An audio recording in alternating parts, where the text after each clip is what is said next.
जैसे कि हमने अपने पहले लेक्चर में डिस्कस किया था कि इस जो आपका जो सिलेबस है उसमें 4 सेक्शन है, और उसमें से एक सेक्शन है जो हम स्टार्ट करने जा रहे हैं आज, वो है यूवी विजिबल स्पेक्ट्रोस्कोपी। तो इसमें जो कंटेंट्स जो हम इसमें डिस्कस करेंगे, फर्स्ट है introduction to spectroscopy, second types of spectroscopy, electromagnetic waves, principle of UV light absorption, factors affecting the position and intensity of UV, application of UV, और उसके साथ साथ हम जो है इसका जो आपका कैसे हम UV स्पेक्ट्रम को रिकॉर्ड करते हैं, और साथ में जो आपके ट्रांजिशन होती हैं sigma sigma star and pi star, इस ट्रांजिशन, और उसके बाद जो है और वुडवर्ड रूल्स भी इसमें डिस्कस करेंगे। फर्स्ट है इंट्रोडक्शन।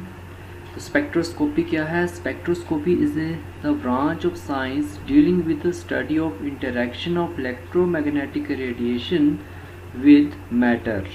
कि आपकी स्पेक्ट्रोस्कोपी क्या है? जो साइंस की ब्रांच है जिसकी स्टडी क्या होती है? Interaction of electromagnetic radiation with matter. Matter आपका जो क्या हो सकता है? कंपाउंड हो सकता है।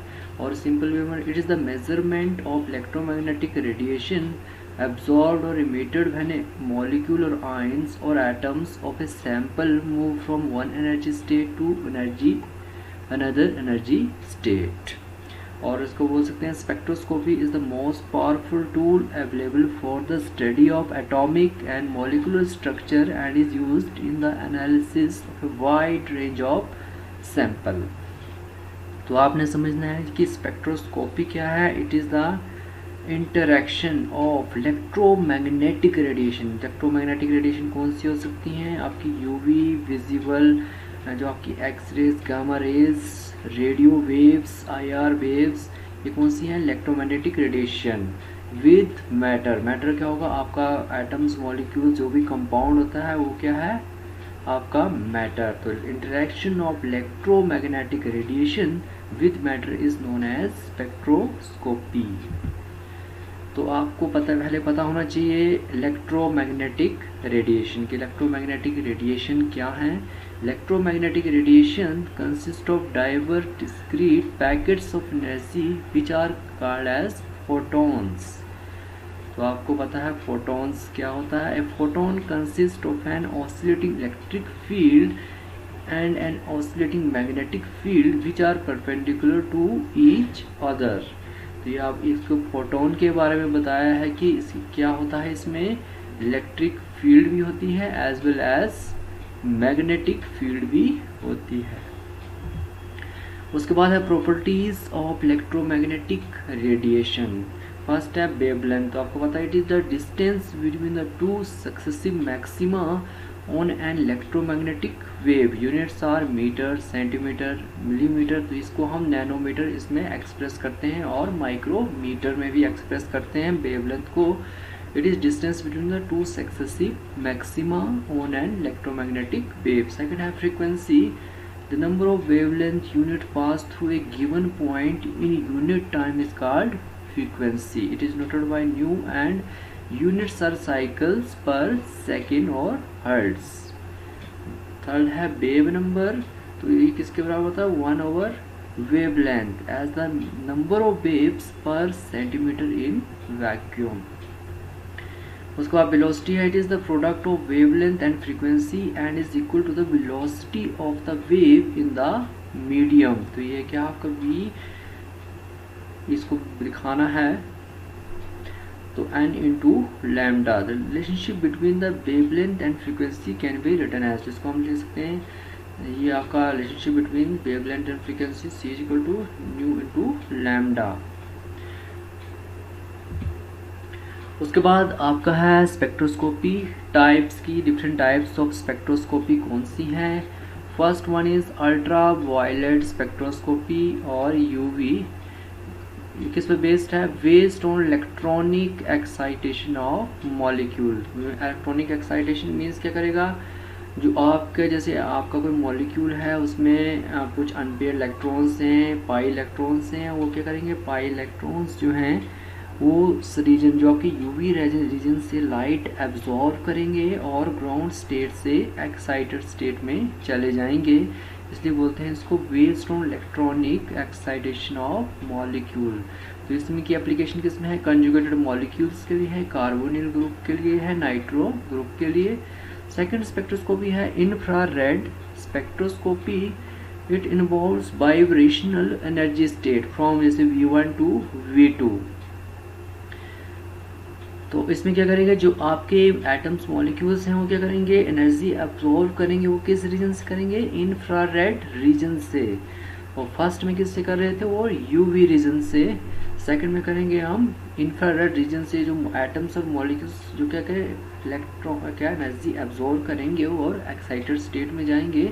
तो इसकी एप्लीकेशन किसमें है, determination of functional group, structure of A compound. तो अगर किसी मॉलिक्यूल का हमें फंक्शनल ग्रुप डिटरमाइन करना है तो उसके लिए सबसे इंपॉर्टेंट टेक्निक है आपकी IR स्पेक्ट्रोस्कोपी। थर्ड है न्यूक्लियर मैग्नेटिक रेजोनेंस। तो न्यूक्लियर मैग्नेटिक रेजोनेंस बहुत ही इंपॉर्टेंट है। न्यूक्लियर मीन्स न्यूक्लियस, न्यूक्लियस में क्या है, प्रोटॉन और न्यूट्रॉन। मैग्नेटिक मीन्स आप उसमें क्या करेंगे, मैग्नेटिक फील्ड अप्लाई करेंगे। तो अगर कोई मॉलिक्यूल है, जैसे आपको पता है मॉलिक्यूल जैसे मीथेन है, मीथेन में आपके कार्बन भी हैं और हाइड्रोजन भी हैं। तो क्या होता है, जो आपका हाइड्रोजन वो बिहेव करता है एज ए प्रोटॉन, जो आपका हाइड्रोजन एज ए बिहेव करता है प्रोटॉन। तो प्रोटॉन किस मतलब न्यूक्लियस, तो ये क्या करता है, रिवॉल्व करता रहता है, ये अपनी एक्सिस पे घूमता रहता है। तो इस तरह के जो कंपाउंड इसमें हाइड्रोजन होंगे, कार्बन होंगे, उसमें क्या होगा, न्यूक्लियर मैग्नेटिक रेजोनेंस। तो NMR जो टेक्निक है, it is used for the structure elucidation of a unknown compound. तो इसकी है द नंबर की आपके पास मॉलिक्यूल में कितने हाइड्रोजन हैं, कौन से टाइप के हैं, रिलेटिव पोजीशन ऑफ प्रोटॉन्स की पोजीशन क्या है प्रोटॉन्स की, एंड कार्बन के लिए आपका जो कंपाउंड है उसमें कितने कार्बन प्रेजेंट हैं और कितनी हाइड्रोजन प्रेजेंट है, और किस टेक्निक से पता लगेगा, NMR nuclear magnetic resonance. Last है, जैसे आपने NMR से बताया कि इस कंपाउंड में इतने कार्बन और इतने हाइड्रोजन प्रेजेंट हैं, लेकिन अब हमें मॉलिक्यूलर वेट का भी पता होना चाहिए। तो मॉलिक्यूलर वेट डिटरमाइन करने के लिए जो स्पेक्ट्रोस्कोपी यूज होती है वो कौन सी है, मास स्पेक्ट्रोमेट्री। तो इसमें क्या होता है, हाई एनर्जी इलेक्ट्रॉन बम्बार्डमेंट। इसकी एप्लीकेशन है molecular weight determination presence of nitrogen and halogens की। अगर उस कंपाउंड में नाइट्रोजन है या हेलोजन्स प्रेजेंट है तो वो किससे पता लगता है हमें, मास स्पेक्ट्रोमेट्री से। तो हमने पहले से ही इलेक्ट्रोमैग्नेटिक रेडिएशंस पढ़ी थी कि इलेक्ट्रोमैग्नेटिक रेडिएशंस क्या होती हैं, और उसके बाद क्या है इलेक्ट्रोमैग्नेटिक वेव्स, जैसे डिफरेंट टाइप्स ऑफ वेव्स आपने पढ़ा कि यूवी विजिबल में हम किस जो इलेक्ट्रोमैग्नेटिक वेव्स किस वेवलेंथ की होगी। तो ये वाला जो है यूवी विजिबल रीजन है, ultraviolet and visible region. तो आप देख सकते हैं ये वाला जो आपका रीजन आ गया 3 नैनोमीटर और 3 माइक्रोमीटर इस तरह, और 0.3 माइक्रोमीटर ये कौन सा रीजन है आपका, यूवी विजिबल रीजन है। उसके बाद इस साइड आपका एक्स रेज रीजन है और गामा रेज रीजन है। इस साइड आपका है रेडियो वेव्स है, माइक्रोवेव्स रीजन ये है, और इंफ्रारेड रीजन। तो आपको पूछ सकते हैं कि नैनोमीटर में आपने बताना है कि कौन सा रेडियो वेव्स का रीजन है, कौन सा माइक्रोवेव्स का रीजन है। तो यही ये और कौन सा इंफ्रारेड है, कौन सा यूवी विजिबल है, कौन सा एक्स रेज है और कौन सा गामा रेज का रीजन है। उसके बाद है principle of UV light absorption. तो आपको पहले ये पता होना चाहिए कि आपका यूवी रीजन कौन सा होता है। आपका इलेक्ट्रोमैग्नेटिक स्पेक्ट्रम है तो उसमें यूवी रीजन कौन सा है और विजिबल रीजन कौन सा है। तो यूवी रीजन कौन सा होगा आपका, वेवलेंथ बिटवीन 190 टू 400 नैनोमीटर। तो वेवलेंथ जो आपका इलेक्ट्रोमैग्नेटिक स्पेक्ट्रम है उसमें 190 से 400 के बीच में जो वेवलेंथ है वो क्या है आपका अल्ट्रा वायलेट रीजन है। उसके बाद विजिबल लाइट, विजिबल रीजन आपको पता है जैसे आपका विबग्योर है, वॉयलेट, इंडिगो, ब्लू। तो कौन सा है, विबग्योर को क्या बोलते हैं हम, विजिबल रीजन। और किसके बीच आता है 400 टू 800 नैनोमीटर। तो wavelength between 400 to 800 nanometres involves the absorption of ultraviolet light by molecule causing the formation of an electron from a ground electronic state to an excited electronic state. तो क्या होगा, अगर कोई मॉलिक्यूल इस reason जो UV और visible region जो आपका है 200 to 800 उस रीजन से लाइट एब्जॉर्ब करता है और एक्साइटेड स्टेट में चला जाता है, तो क्या इन्वॉल्व कर, तो कौन सी स्पेक्ट्रोस्कोपी हुई, वो यूवी विजिबल स्पेक्ट्रोस्कोपी। तो प्रिंसिपल में इसी तरह की कि मॉलिक्यूल्स कंटेनिंग, जो बता सकते हैं कि आपके पास कोई मॉलिक्यूल है कंटेनिंग पाई इलेक्ट्रॉन्स और non bonding electrons can absorb the energy in the form of ultraviolet और visible light to excite these electrons to high anti bonding molecular orbitals. तो आपके पास मॉलिक्यूल्स होते हैं जिसमें पाई इलेक्ट्रॉन्स भी हो सकते हैं, नॉन बॉन्डिंग इलेक्ट्रॉन्स, तो क्या करेंगे, यूवी विजिबल रीजन जो आपका 200 to 800 नैनोमीटर वहाँ से लाइट एब्जॉर्ब करेंगे और ऊपर हायर एक्साइटेड स्टेट में चले जाएंगे। The more easily excited the electrons that is the lower energy gap between the HOMO highest occupied molecular orbital बोलते हैं लोमो के lowest occupied molecular orbital. The longer the wavelength of light it can be observe. ठीक है, तो a very important condition for a molecule to absorb electromagnetic radiation is that the energy of photon of radiation must be equal to the energy difference between the two vibrational और rotational और electronic energy state of the molecule. तो आपने ये point जो है note करना है। A record of the amount of radiation absorbed और transmitted by a given sample as a function of wavelength of radiation is called absorption spectrum. तो इसमें आपने उसके बाद जो आपका एक लॉ आएगा जिसमें आपने जो उसको एब्जॉर्प्शन लॉ भी बोलते हैं कि अगर कोई आपका, अगर आपके पास कोई सैंपल है, कोई इसमें कोई सॉल्यूशन है, कंपाउंड डाला आपने, उसमें सॉल्यूशन भी डाला है, उसकी कुछ कंसंट्रेशन है, तो एब्जॉर्प्शन लॉ में हम सबसे जो इम्पोर्टेंट लॉ है इसमें वियर्स लैम्बर्ट लॉ डिस्कस करेंगे कि क्या होगा कि when a beam of monochromatic light, क्योंकि आपने यूवी विजिबल रीजन से जो आपको जो लाइट शेयर्स होगा उससे आप क्या करेंगे, beam of monochromatic light is passed through a substance dispersed in a non absorbing solvent, absorption of light is directly proportional to the molar concentration of the absorbing substance as well as path length of the sample substance। तो आपने इसको बताना है जो आपका using bears Lambert law, ये equation लिखनी है, absorbance is equal to log 10 I naught over I is equal to epsilon CL। तो हर क्या है, A is the measured absorbance in absorbance units, I naught is the intensity of the incident light at a given wavelength, I is the transmitted intensity, L is the path length through the sample and C is the concentration of the absorbing species। तो ये क्या है, absorption law है, तो इसमें कौन सा है, बियर लैम्बर्ट लॉ। तो इसी में क्या होता है, एक मोलर एब्सॉर्प्टिविटी का कॉन्सेप्ट आता है, एप्सिलॉन जो आपको दिया होता है formally. The molar absorptivity was known as molar extinction coefficient. It is a proportionality constant which relates the observed absorbance at a particular wavelength to the molar concentration of the absorbing substance and the length L of the path of light in centimetre. तो इसको हम molar absorptivity को epsilon log I over I naught over C L करके अपनी equation जो है याद रखनी है। उसके बाद जो आज का जो लास्ट टॉपिक है वो है इंस्ट्रूमेंट कंपोनेंट्स की। इंस्ट्रूमेंटल कंपोनेंट्स आपके ये यूवी स्पेक्ट्रोस्कोपी है, उस वो कैसे हम लेते हैं, कोई सैंपल है तो हम उसकी यूवी कैसे कैलकुलेट करते हैं, लैम्डा मैक्सिमम हम कैसे कैलकुलेट करते हैं, तो कैसे हम एक यूवी स्पेक्ट्रम को रिकॉर्ड करते हैं। तो इसमें क्या होता है, आपका जो एक तो उसमें लाइट सोर्स होगा, जो आपका यूवी विजिबल रीजन का लाइट सोर्स होगा, और उसके बाद आपका जो सेकंड होगा वेवलेंथ सिलेक्टर होगा, उसके बाद आप जो है सैंपल सोल्यूशन रखेंगे और साथ में रेफरेंस सोल्यूशन भी रखेंगे। उसके बाद एक डिटेक्टर होगा और एंड में क्या होगा, signal processor and read out. तो उसमें पता चलेगा कि आपका जो लैम्डा मैक्सिमम कहाँ पे आ रही है।